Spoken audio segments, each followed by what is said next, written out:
Hello everyone, welcome back to another episode of r/ProRevenge. In today's episode, I'll come back so long as Larry isn't there. No, I said okay. You don't want me to do my job? Okay, I won't. Before we get started, make sure to subscribe so you will never miss a video. So let's get started. I'll come back so long as Larry isn't there. Got permission to share this from my buddy who is a software engineer. Background. To give you some background on my friend Tim, made up name, he has been programming since he was like 7 years old. Tim said by the time he got to college he breezed through most of his comp sci classes because a lot of the content they were covering he had already mastered years prior. Tim is an excellent programmer. Tim's career has been quite successful. He's worked for Google, Facebook, Amazon, and finally a hedge fund. The story starts at the hedge fund. Tim works a lot with AI technology, and at this hedge fund he was the lead programmer manager who spearheaded an effort to optimize their AI that helped them complete literally millions of trades a day. To say his work had a massive impact was an understatement. All of this is going on with COVID-19 in the background. Due to COVID-19, they went to a work-from-home model, where my friend Tim kept working. During the work-from-home, Tim was looking around his fancy $4,500 NYC apartment and wished for things like a yard, a heated pool, a nice 3-car garage, and not living in a high-rise. It dawned on Tim that he could leave NYC. Tim moves to Michigan. So Tim moved back to his hometown in Michigan, where he bought himself a really nice home with a heated pool, a 3-car garage, a nice yard, and guess what the yard had in it? A mother-in-law suite, which was essentially a 2-bedroom, 1-bath second home on the property of his main home, which he turned into his man cave. It's actually pretty sick.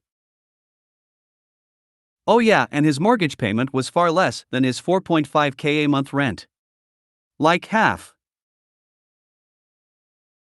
Tim spent the rest of his COVID-19 work from home pounding out projects, etc. He never actually informed his employer on an official basis he moved, he just kept working. Then COVID-19 ended. COVID-19 is finally over, back to the office, or? Tim boss, Larry calls him up and goes, "Alright Tim, on Monday we are starting work back at the office," and Tim goes, "Yeah, about that I moved to Michigan." Larry is shocked and goes, "You didn't even ask if you could do that," and Tim basically said, "I didn't know I needed your permission to move," in a sarcastic way.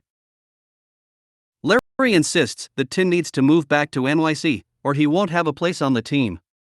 Tim says he's been doing the exact same work from home at a high level for the past year. He's willing to travel to NYC for a few meetings a year on his own dime, but he feels his quality of life is so much higher outside of NYC he has no desire to live in NYC, to which Larry said if Tim doesn't have any desire to live in NYC then he has no desire to keep Tim employed.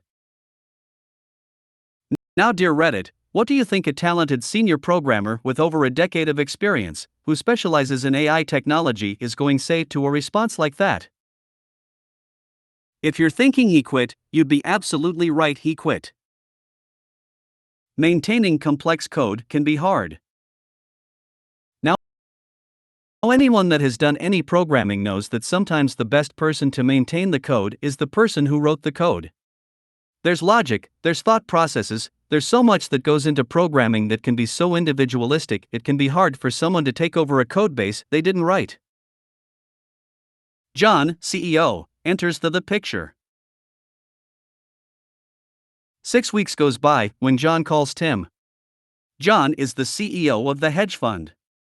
John gets Tim to agree to consider coming back, so that's when John suggests they fly Tim to NYC and he sits down with John. Tim, however, flipped the switch and said, "No, how about you fly out to Michigan and we discuss this?" Tim said he said that because he wanted to establish if he was going to come back, it was going to be him, working from Michigan, and if he was going to talk his employment it was going to be done in Michigan. John agreed, and 2 days later flew out to meet with Tim.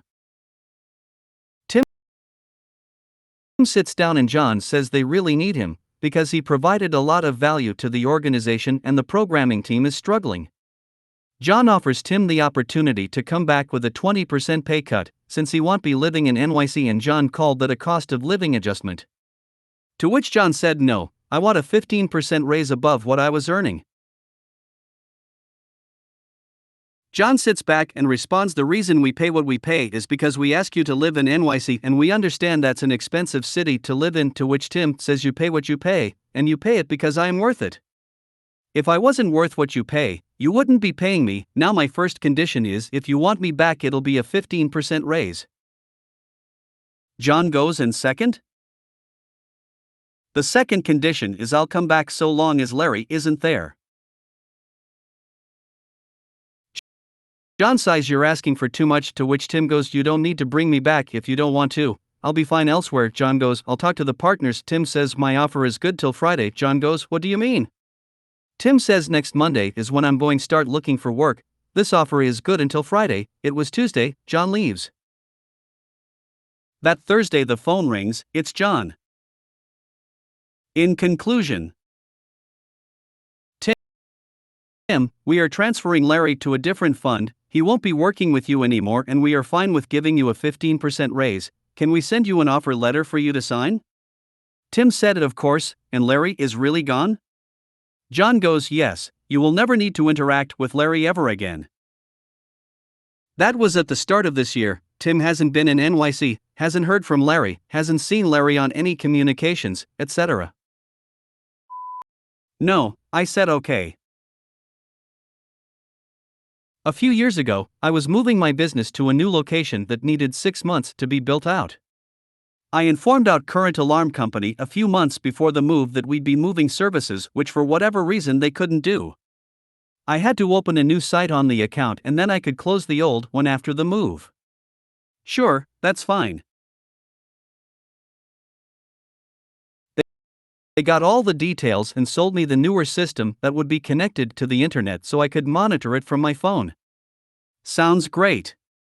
So they told me they could install it next week, but I had to have the internet set up and running before they could do it.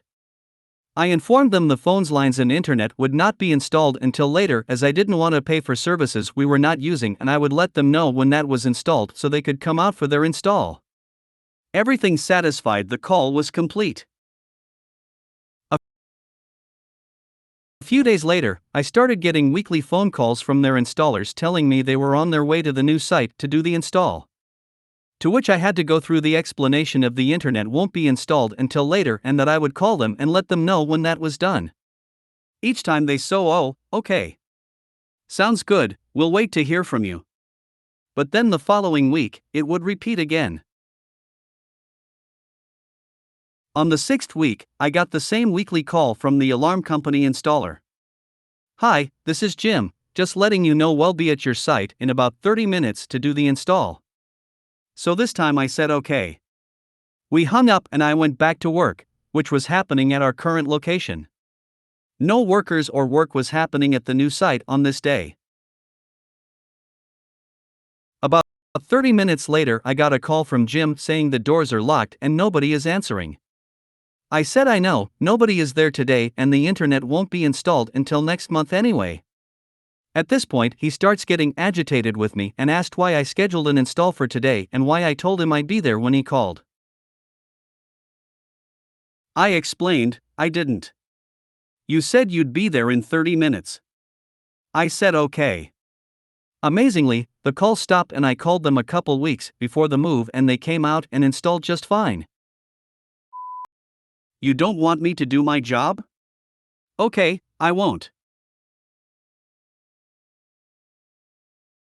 Background: I worked for a company many years ago before I got into my current career. I worked at this company for 8 years, starting at 16 in high school. I worked my ass off daily and quickly climbed into a position of management and was very well liked and well respected by anyone above me or below me. During my last year of employment, I had a new boss. We'll call her Mary. She wasn't my main boss, she was the position beneath him.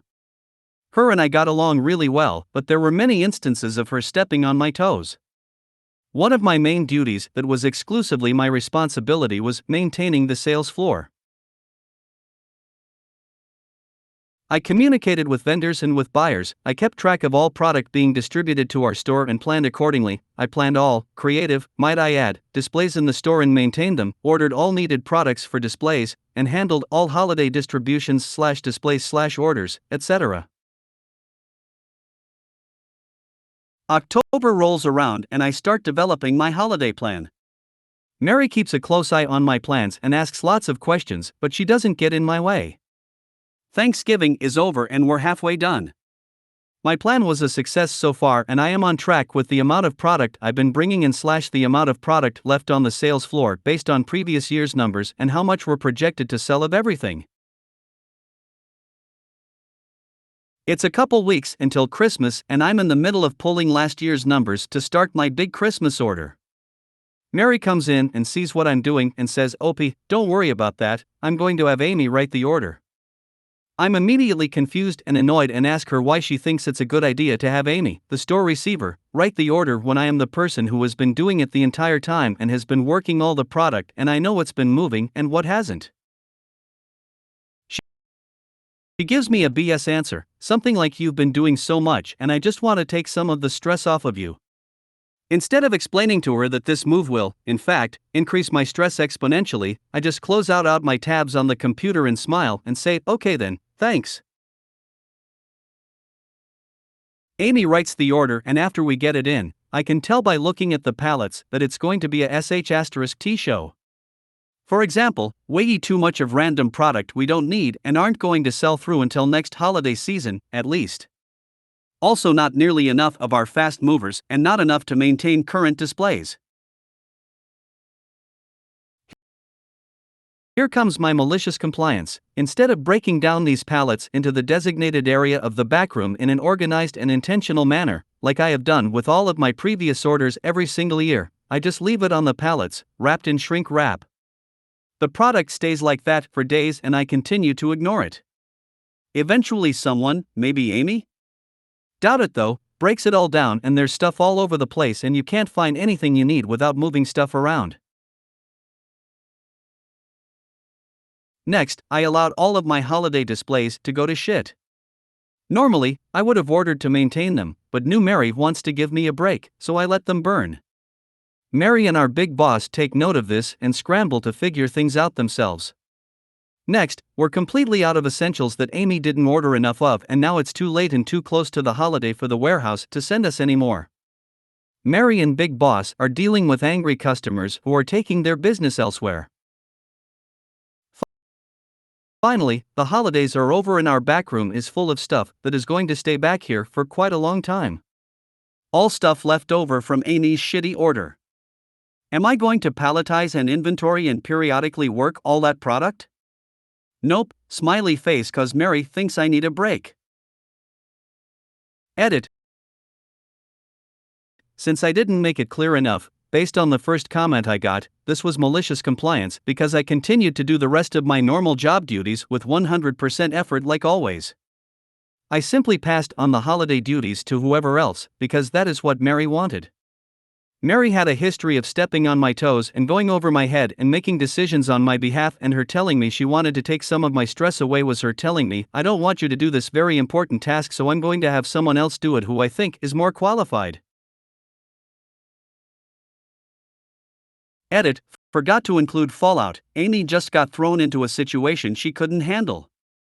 She wasn't equipped to handle the job and I do feel bad that Mary put that responsibility on her and Amy probably had to deal with the guilt of failing so badly.